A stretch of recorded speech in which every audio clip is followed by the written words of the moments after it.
This live video is starting. Okay, we We're are on. live. Wait. Okay, hello everybody. We're gonna get started pretty soon. It's not quite 11 yet. We'll give a couple minutes for people to hop on. And then let me make sure before you get started, Ashley, let me make sure I go over and figure out how to check for comments. Would that just be, Well, yeah, you should be able to see it from the Facebook live stream, but it was really hard for me to do it last week because yeah? um it like there's like a delay and with like There the is a technology. delay. So anyway, I actually just pulled it up on my phone and I just watched the comments on Oh, my phone. oh, that's a good idea. It made it Okay, really I can do okay. that. Yeah. Perfect. So I'll do that. And if you want to share your screen, Yeah. I think you can go ahead and take over. Let's do it. Okay. Can you see everything? Yes. Okay. Let me present.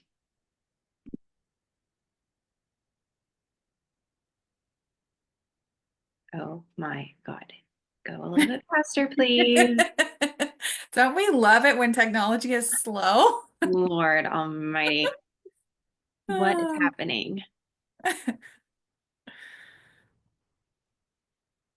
Um, Present full screen. There we go. All right.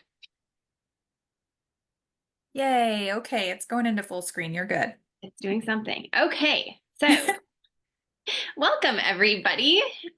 Today, we are going to be talking about weight loss resistance, why you might have trouble losing the weight, and what to do about it. Because this is something that I see with so many women, especially as we get older. Sometimes it just gets a little bit harder.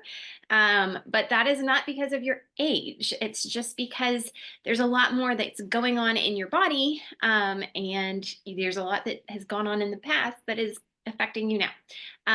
So Mhm. it is, there's a whole lot that could be going on. The first thing that I always like to tell my clients is your body does not care about losing weight. That is not its goal.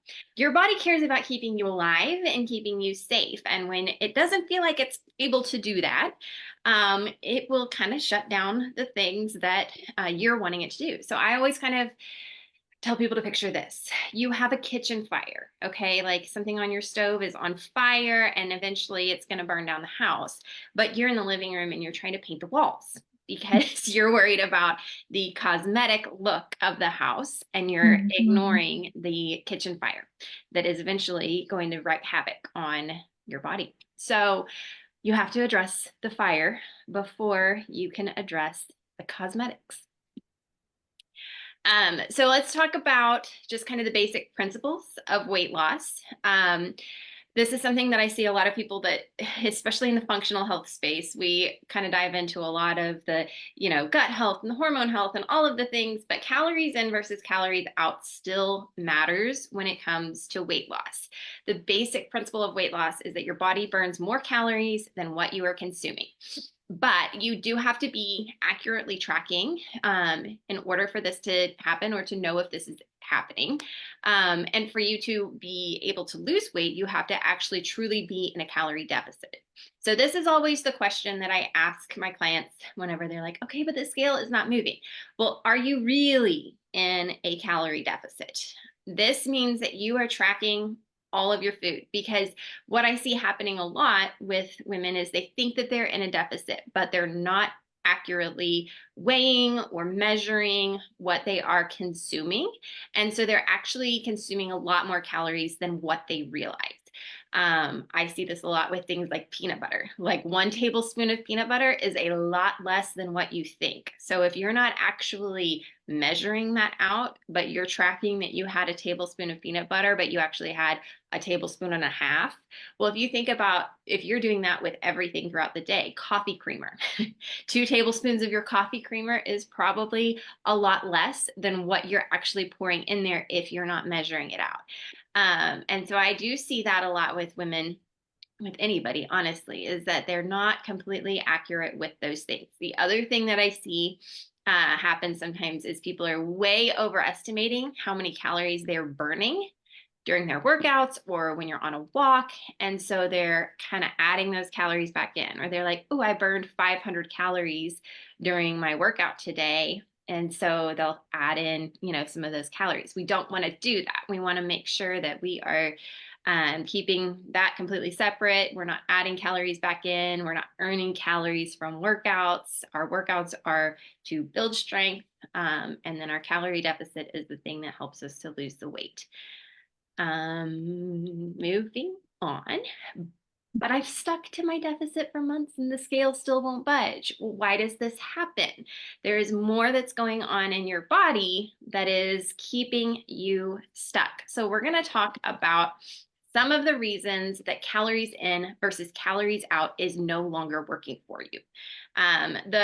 The big ones that I see the most that we're going to dive in a little bit deeper on are metabolic adaptation, estrogen dominance, cortisol issues, blood sugar issues, and thyroid issues. And then we're going to talk about what to do about those things.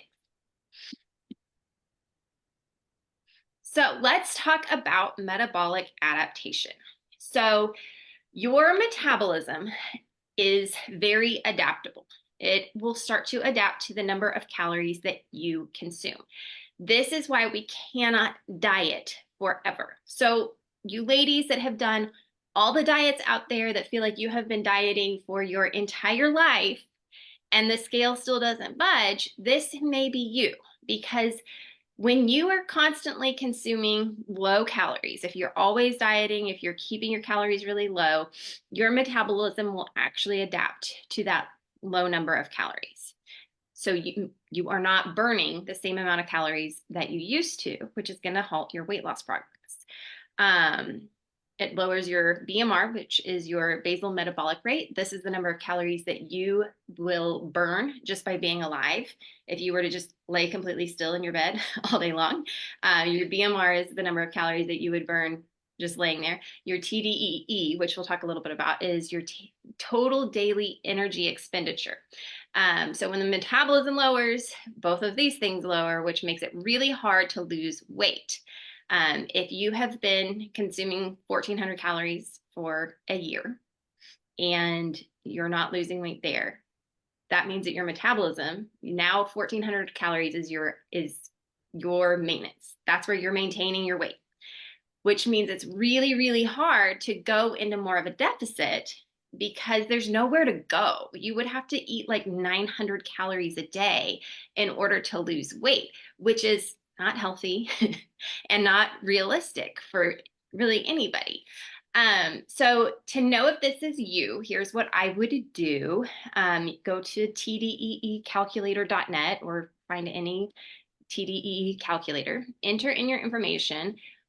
Do not overshoot your energy expenditure. Do not if you are not like super, super active, definitely don't put that because it'll overshoot that. Be very, very mindful about that with your activity level. But see what your expected TDEE is, because this is the number of calories that you should be burning throughout the day. And then this is where we would create a deficit for you to be able to lose weight.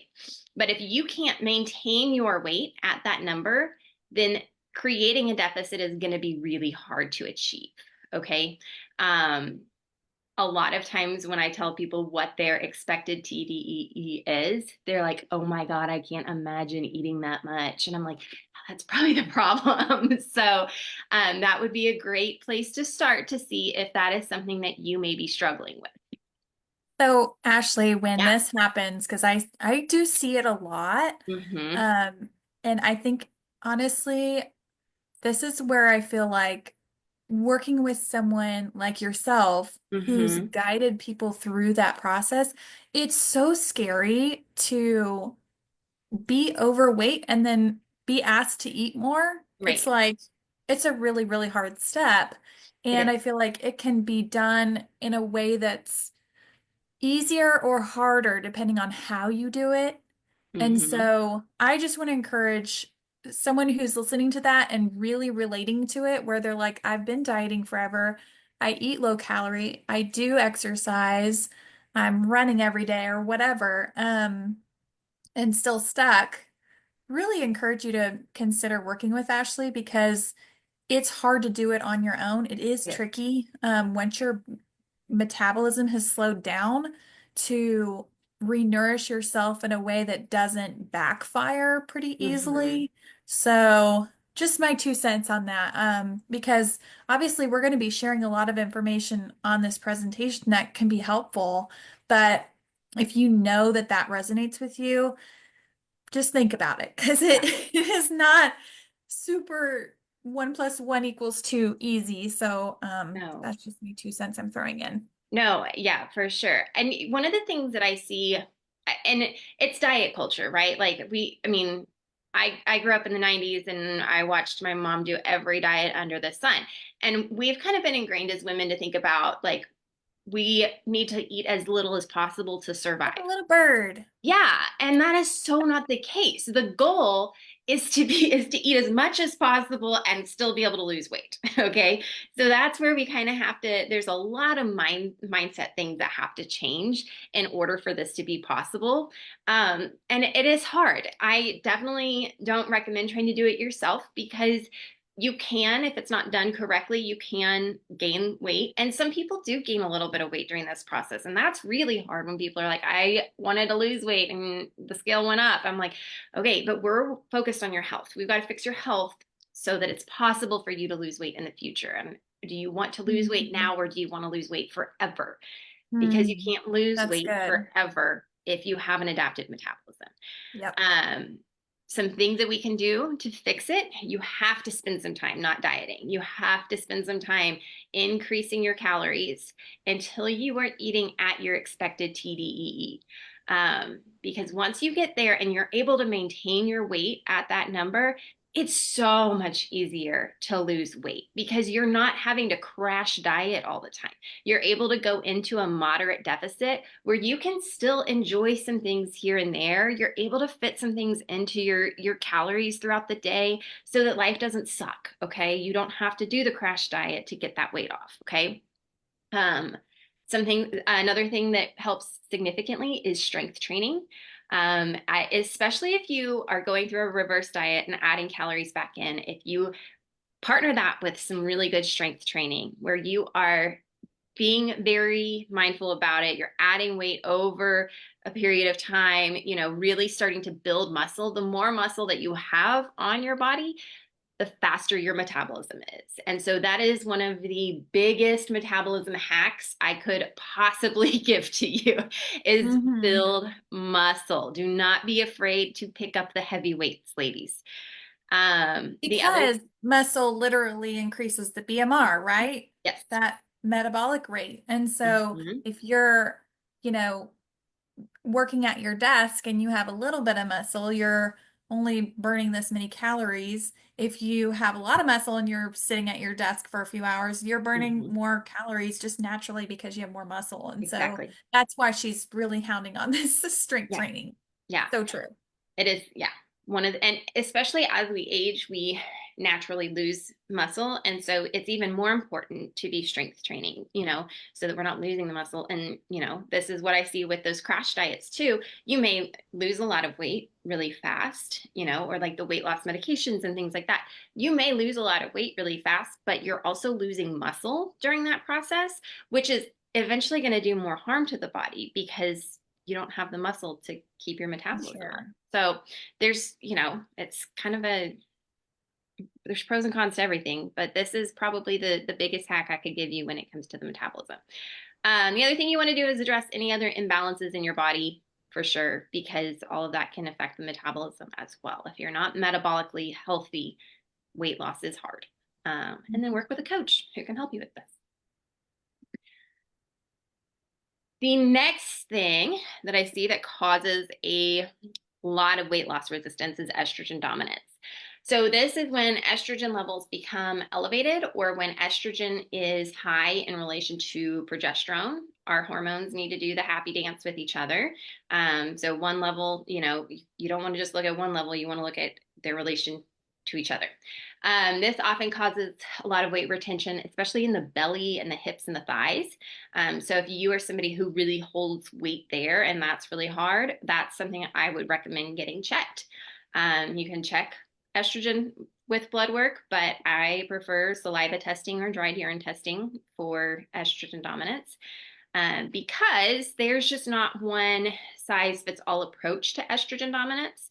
You may need to work on bringing progesterone up to balance out your estrogen levels, or you may need to work on your detox pathways so that estrogen can be cleared better. And we talked a little bit about this last week. I put a little shot of a Dutch test in here to show someone who has really high estrogen, and then you can see as it goes down that it is not being detoxed well. It's being recirculated back into the body. So we have to work on getting those detox pathways clear so that the estrogen can be clear. So again, this is not just a one size fits all approach. This is something that you definitely want to be working with a functional coach to figure out why is estrogen so high, or what needs to happen in order to balance it out better. One of the And the reason why we're saying to work with a functional practitioner like ourselves is not because we just want you to work with us. We know from hearing from a million women over the years that if you go to your doctor and you're talking about hormones, they are going to talk about birth control. And Mhm. that is not how we regulate hormones. That shuts down our hormones. It's a whole laundry list of problems that, again, is like another topic for another day. But I Mhm. just wanted to mention why she's saying functional, why we look at the Dutch. It's because we're going a lot deeper than just forcing your cycle to be a certain way with birth control, that is just not the answer Yeah, whatsoever. So it takes a more comprehensive evaluation and plan to be strategic for you so that we're really like removing the blocks that you have because it's very bio-individual, like we always right. talk about. Yeah, exactly. When with functional health, we're always asking why. Why is this happening? Whereas your doctor may give you something that's going to suppress the symptoms of what's going on, but they're not fixing the why. And that's where we come into places like, okay, well, estrogen's high. Why is estrogen high? What do we need to do to bring it down? So Yep. one of the things that I strongly advise against, like very, very strongly advise against, is blindly taking hormone balancing supplements. I see them all the time, and it drives me absolutely crazy because a lot of these supplements contain things like DEM that will really bring down estrogen. But let's say your estrogen isn't the problem. You may think, okay, I keep weight here. I must be estrogen dominant. I'm going to take this supplement to bring my estrogen down. Your estrogen may not be elevated. It may be normal. It may be that your progesterone is low. And so you are still technically estrogen dominant. Well, you don't want to suppress your estrogen production. You want to bring progesterone up. So, this is why it is so important to actually figure out what is going on with your hormones. Do not go by that hormone balancing supplement that your friend is selling, because that is not the answer. You want to figure out what's actually going on, because some of these supplements can do more harm than good if it's not what your body needs. So, Mhm. just Yep. my piece of advice there. Okay, the next thing that I see in like 90% of women, especially women who have had children or who have gone through any kind of stress in life at all, is cortisol issues. I have yet to see a perfect cortisol pattern on any client.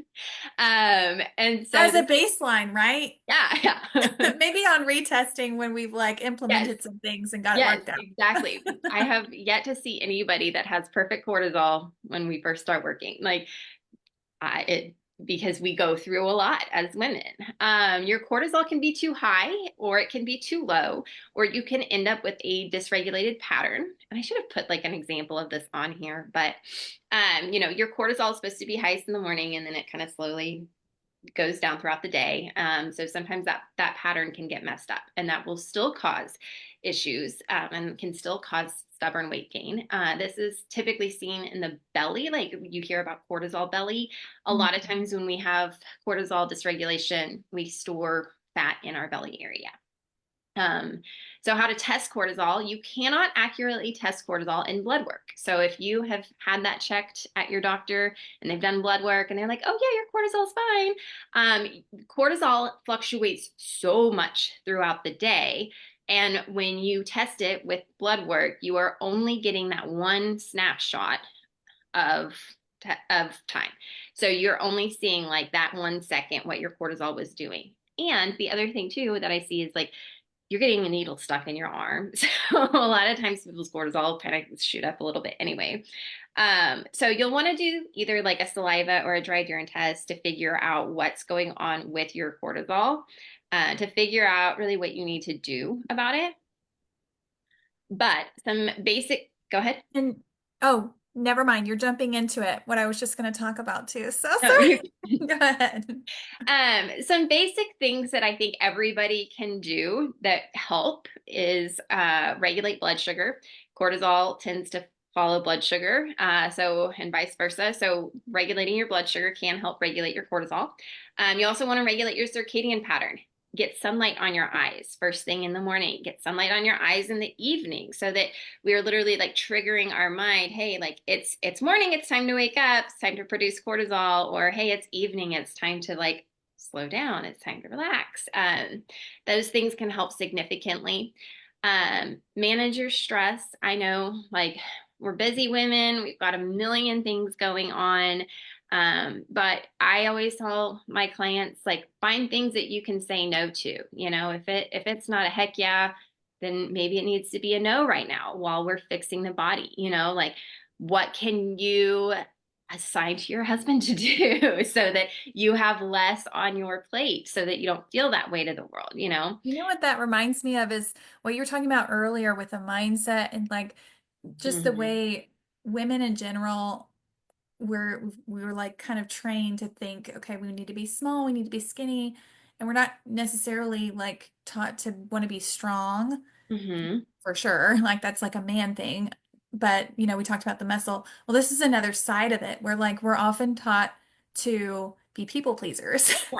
So I Yeah. think that's a really, really good point of like, where can we start to practice our muscle in building boundaries on Mm-hmm. what we can do and what's overextending? And like, I know a lot of women, it's a knee-jerk reaction to just do whatever someone else wants you to do and like not cause problems or be, like that rude girl or whatever. Right. So this is one I think takes a little bit more practice and self-awareness and like maybe some journaling or tracking. Like today, was I asked to do something that was stretching me thin and I did it for them anyway, even though there probably were some other solutions to that problem. It Mm-hmm. didn't have to be me. So just it takes time to learn those things, but Right. Yeah. that's a good topic for Yeah. sure. Well, and we tend to wear busy or wear stressed as a badge of honor, and it's just True. not. Like, practice slowing down a little bit. Like, everything doesn't have to be a rush. Like, that's one of the things that has made the biggest difference in my health, is just like learning to just slow down, and That's not good. be so panicked and rushed to do everything. Yeah. Um, it does make a difference. The other thing too, avoid stimulants like caffeine or alcohol, or any of the things. I see a lot of women who are, you're waking yourself up with caffeine in the morning, and then you're trying to calm yourself down with wine at night. And while I love, And skipping breakfast for yeah, intermittent fasting or something. yeah. While I love both of those things here and there, it is not meant to be a band-aid, or meant to be, the thing that helps you survive. Okay. Learn how to regulate your nervous system.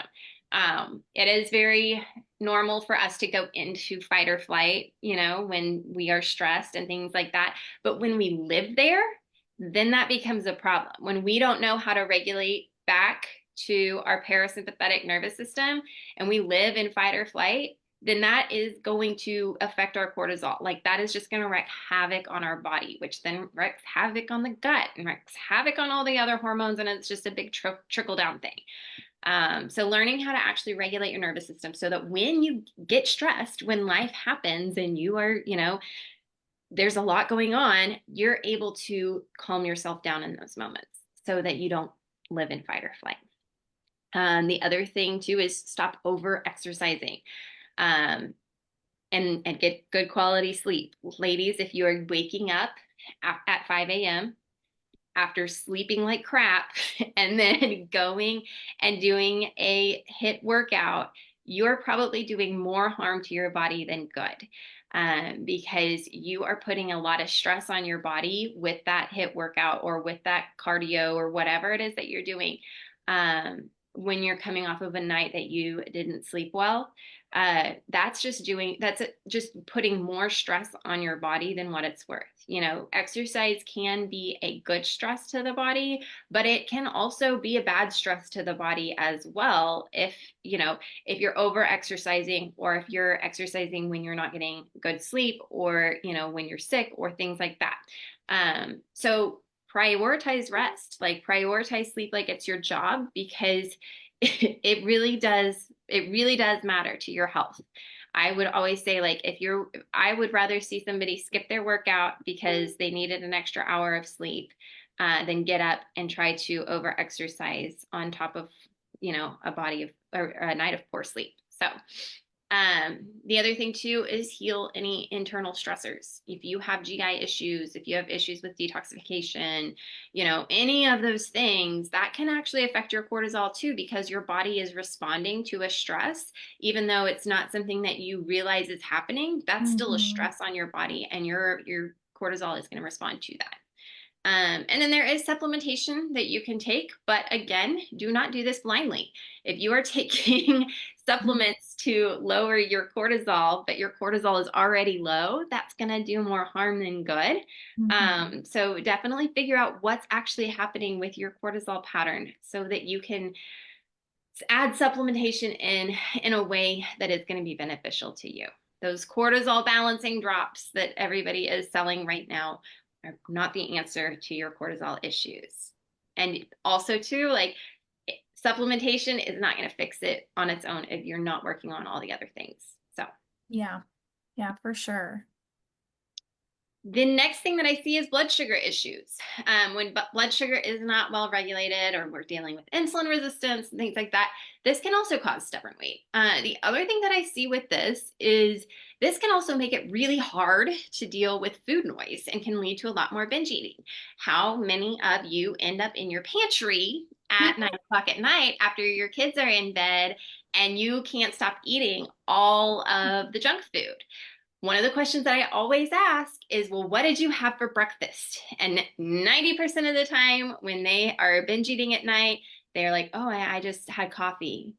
Okay, well, you set yourself up on a blood sugar roller coaster for the day, because when you wake up in the morning and you don't have breakfast, and then you drink a couple cups of coffee, and you're not eating until 1 o'clock in the afternoon, your blood sugar is just on this roller coaster. And when that happens, that causes us to have a lot more cravings and a lot less control over what we eat. Okay. So if you What about if they're having a heart healthy bowl of oatmeal, Ashley?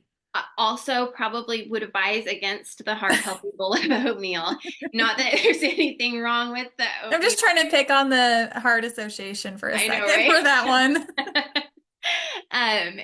But have a high protein breakfast. Um, how to check if this is you? Blood work. There's lots of markers on blood work that we can check glucose, A1C, all those things.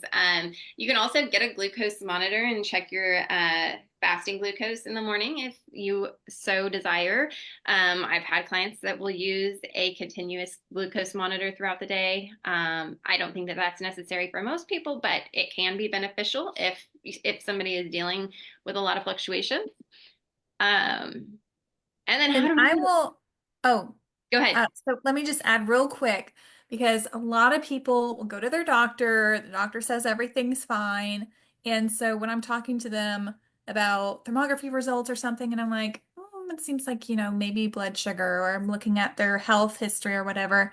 And they're like, oh no, it was fine on my blood work. My doctor said everything's normal. Um, Unfortunately, and I think probably talk about this on every call, but it's like there's the lab range Hmm. that is based on 90% of our population. So like unfortunately, the lab range isn't based on research of a healthy person. It's based on our general population. And I think most of us realize now that our general population is really Right. unhealthy. It's a And terrible way so to measure this. yeah, so the standard is really bad to Yeah. start with. So when we look at blood work, we're looking at an optimal range for your glucose, for Hmm. your A1C, for your fasting insulin.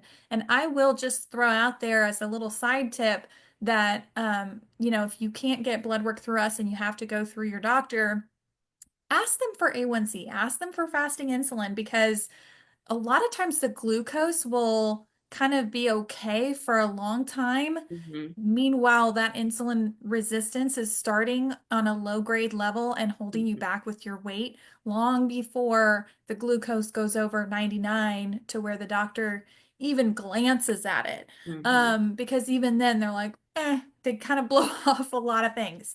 And so you want your A1C close to like 5.4 or less. If it's over that, you're already starting to go in that direction. With glucose, you want it to not be, what you want it to be closer to like 75 to 86. And with Hmm. insulin, optimal would be like 5. So 90%, I would say, of people are not quite optimal. And then some of us are at 5.6 A1C. And again, the doctor's saying that it's normal because 5.7 is when you're in that pre-diabetes range. They still kind of act like that's normal.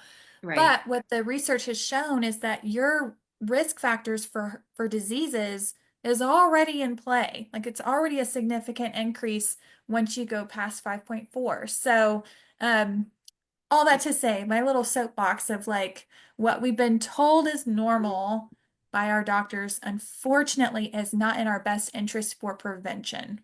Right. And that's what we're talking about. Exactly. Exactly. We don't want to be average because the average person is not healthy, So true, unfortunately. sadly. Um, so some ways to regulate blood sugar that any of us can do. High protein breakfast within an hour of waking. Ladies, the majority of us do not need to be intermittent fasting. I would Hey, say, Ashley. Oh, just funny because someone asked, literally just asked, what about intermittent fasting for cell repair?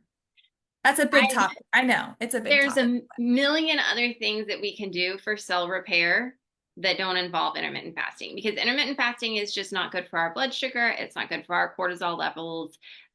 In my opinion, I know that there are other people that have other opinions about this. In my opinion, it, there's a million other things that we can do to repair our cells that don't involve intermittent fasting because the damage that intermittent fasting does on blood sugar and cortisol, like to me, it's just not worth it. We can do a bunch of other things. Um, and also like let's figure out what's going on in the body too. Like let's figure out why is there cell damage. One thing that I like to talk about with IF is most people that we're working with are already under chronic stressors Yeah. from their gut, from their Mhm. circadian rhythm being off, from their hormones being off, from their blood sugar being off, from their under eating or overeating or whatever, inflammation, chronic inflammation. So intermittent fasting, cold plunging, some of those like biohacking tools are more so a better option when you're in a at a better state of your health to Exactly. handle additional stressors. Kind of like how Ashley was talking about HIIT workouts and skipping sleep to do an intense workout and how that Yeah. can mess with your cortisol. IF is another source of strain and stress on your body that a lot of the people that we're working with, it's not a good fit. Certainly, like you might, like how Ashley was talking about, you could get lose some weight now or lose some weight forever. I feel like IF kind of falls in that category a lot of times for Yeah. women who are dealing with all these chronic stressors that they're not aware of, and they're just pushing themselves. And so then they're like desperate and they just start doing IF. And that's what we're talking about here with blood sugar and skipping meals and that type of thing. It backfires that you might lose some weight initially, but then tends to backfire long term. That's what we oftentimes see. And Yeah. so, again, that's a whole other topic, but Well, I think it's worth, answering that question for right. sure. Well, and a lot of times the weight that people lose initially is because they're in a calorie deficit. Like you're skipping a You're meal, under eating. yeah, you're eating less calories, and so it's working right now, but it is still setting you up on that blood sugar roller coaster. And for somebody who's totally healthy, like they don't have anything going on, they lead a low stress life. Like the majority of women that I see do not lead low stress lives. If you have children, if you have to be a million places, like you have a lot of stress already on your body, and intermittent fasting is another stress. It could be a good stress if you don't already have a million other stressors, like, Yeah. so if you're one of those people and it's like, I've got it all together, I'm in a really healthy state, maybe, but I would say for 90% of women, intermittent fasting is probably not a good stressor for the body. And when we say intermittent fasting, there's a broad spectrum of that. And Yeah. so, no, we don't want you eating at 9 o'clock at night. So, I Yeah. mean, there is a little bit of IF, but it's a lot more of a balanced approach and a Hmm. circadian rhythm approach instead Hmm. of like skipping breakfast, skipping a Right. whole meal time altogether. Right. Well, and work with a coach to figure out what's best for your body, because they're like, I have had clients who do really well with a little snack before they go to bed to kind of balance, like a well-balanced snack before they go to bed. True. It'll help balance their blood sugar through the night.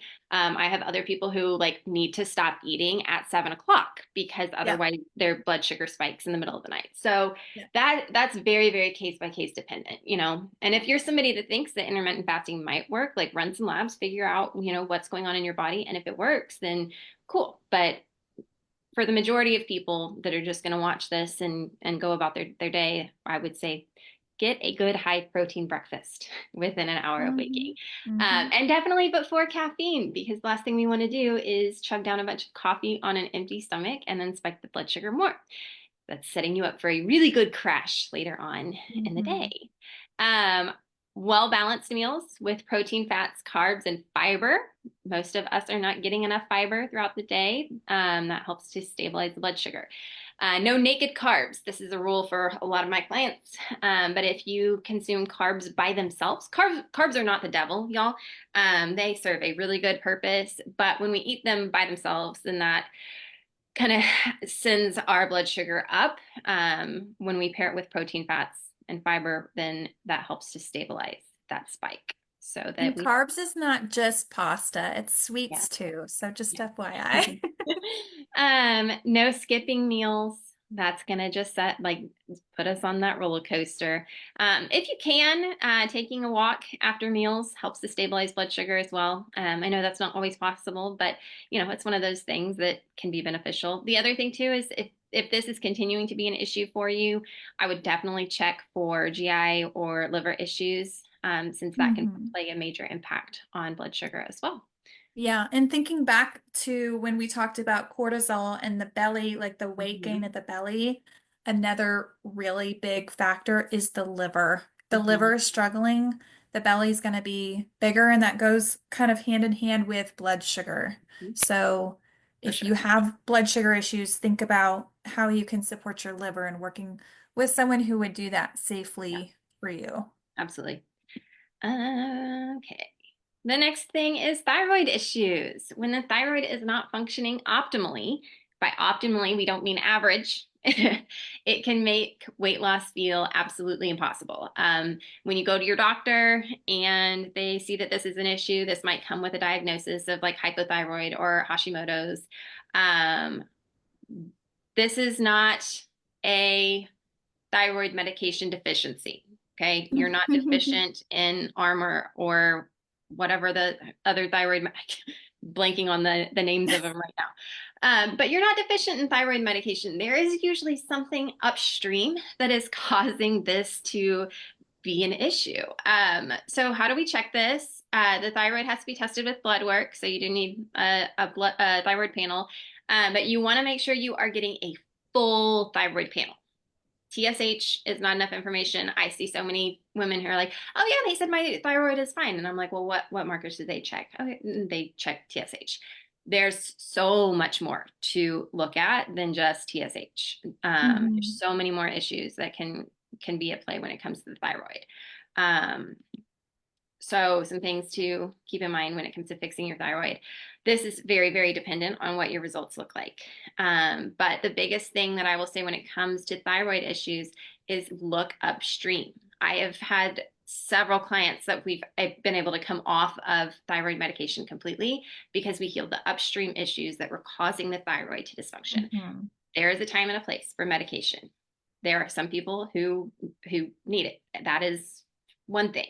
But look at what else could be contributing to your thyroid issues, GI issues, liver congestion, mycotoxins, mineral imbalance, cortisol issues. I had a client one time who was able to come off of her thyroid medication by fixing her cortisol issues because all of her Yep. thyroid dysfunction was coming from her cortisol issues. Yep.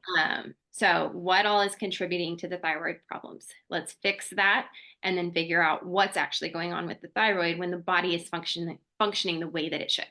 Again, work with a functional health coach and then Yeah. address all the other imbalances in the body. For sure. And this is very similar to when you talked about your basal metabolic rate and how Mm-hmm. when you eat like low diet, low calorie for a long, long time, your body adapts. The Mm-hmm. thyroid, when it's slowing down, it is an adaptation of your body trying to preserve energy and try to protect itself because something is wearing it out.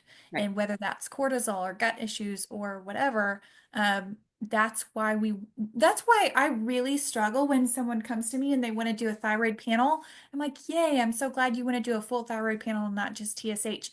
But if you have a thyroid issue come up on your panel, well, then I need to figure out why. Mm-hmm. So most of the time, like if someone wants to, get started working with me or something, I need to see a comprehensive panel. I'm just being honest. Like I do need to see their liver markers, their blood sugar, because I know the thyroid is not isolated, just like your Mm-hmm. hormones. It's connected to everything. And so if there's something off with the thyroid, there's something off elsewhere as well. Right. Yep. Absolutely. Absolutely. Some other things that can contribute to weight loss resistance. We're not going to dive as deep, but poor detoxification.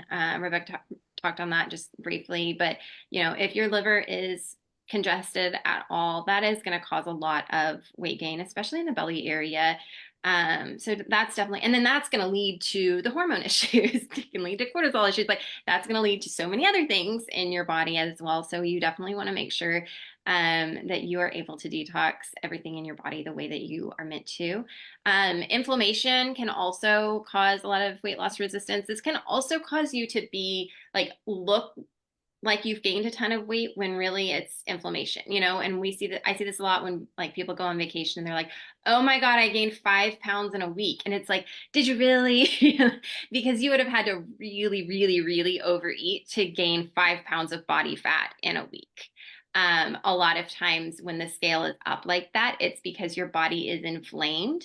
Maybe because you ate a lot of foods that you don't typically eat, or because there was the stress of traveling, or you're not, you're a little bit backed up because you did have extra food. So a lot of times it's not that you gained 5 pounds of fat on your vacation or during the holiday week. A lot of times your body is just inflamed, just because you had a lot of other things, you had a lot more inflammatory foods, or maybe you were drinking alcohol or whatever. And so your body's just a little bit more inflamed. And so a lot of times by reducing the inflammation in the body, a lot of times we see quite a bit of weight loss just with that. So GI issues too. I see, women who it's like, oh my God, I carry so much weight in my belly. Well, it's because they're bloated all the time because they've got all these GI issues going on. And by fixing that, they're not constantly bloated and they don't always feel like they're 6 months pregnant. That can cause us to, lose some weight and look like we have lost a lot of weight as well. Mycotoxins can also cause a lot of weight loss resistance. Really, any hidden dysfunction that's going on in the body can lead to weight loss resistance because, again, you're trying to paint the walls and there's a kitchen fire. Got to put out the Mm-hmm. kitchen fire first, y'all. Yep. So with that, obviously, we are here to help support you guys in any way that we can. We did want to talk just a little bit about the Nourish and Thrive program. If you are somebody who is struggling, especially if you're struggling with the metabolic adaptation, that is something that we would work on in this. If you're dealing with hormone issues or things like that, we may need to run labs and we may need to dive a little bit deeper. But if metabolic adaptation is something that you are dealing with, that is something that I have a ton of experience in. I've worked with a lot of women who have dealt with that. And that's something that we could really kind of hone in on in the Thrive Your Way program, and really make sure that we're getting those calories to where they need to in a way that's going to support your body, and hopefully be able to get you to where you need to be long term. Not maybe Mm-hmm. not right in this moment, but we're looking at your long term health. So, Mm-hmm. Yeah. any other I questions I love can? that. I the last one was the intermittent fasting question. So I Okay, think we covered the questions kind of as they were coming in. I had a lot of good comments from people that they were like, this is exactly what I needed to hear, and get some good interest here. So yeah, good. I don't have any more questions. Okay. I feel like we covered a lot. That was super helpful. And the Thrive Your Way program, basically you would be working one-on-one with Ashley. It would kind of diving into your diet and lifestyle and stressors. So she could create like a custom plan. And then she would be doing weekly check-ins with you, adjusting it as you go, especially like she said, with that weight loss resistance and navigating all of those little bio-individual hurdles. It's really, really that much more helpful when she can check in with you regularly and adjust as you go, because it's there's going to be variables in your life that kind of come and go week to week, and also just honestly like the feedback and the encouragement and the oversight that can be very helpful, to know that like if you gain a pound or something, like she can explain what's happening and that it's not the end of the world, so that you don't just like quit and go binge eat again. So it's really, really nice to have that outside perspective of someone who's guided other people successfully many times and isn't going to be surprised or like, you know, worked up over something small that she's seen a million times before, and she can kind of guide you through that. So Yeah, it definitely helps to have that support, and to have somebody that can help you, pivot and adjust when you need to. And like I said, we always work on the strength training aspect with that too, so that you're mhm. pairing the two together because that makes a really big difference. It's like as we're increasing your calories and reverse dieting to get your metabolism working, well, let's add in some strength training too, because we can use those extra calories to build muscle too, and so it all works together, and so that's what we're looking at there. But yeah. Yeah, I love that. I'm going to share my screen really quick just to show Okay. people where to go on our website. It's our bloomwc.com, and then you just go to healthy weight loss. And we've got a lot of more details on here as far as what's included. But Mhm. that's just I just wanted to explain where to go if they wanted to learn a Yeah, bit more, contact us about questions.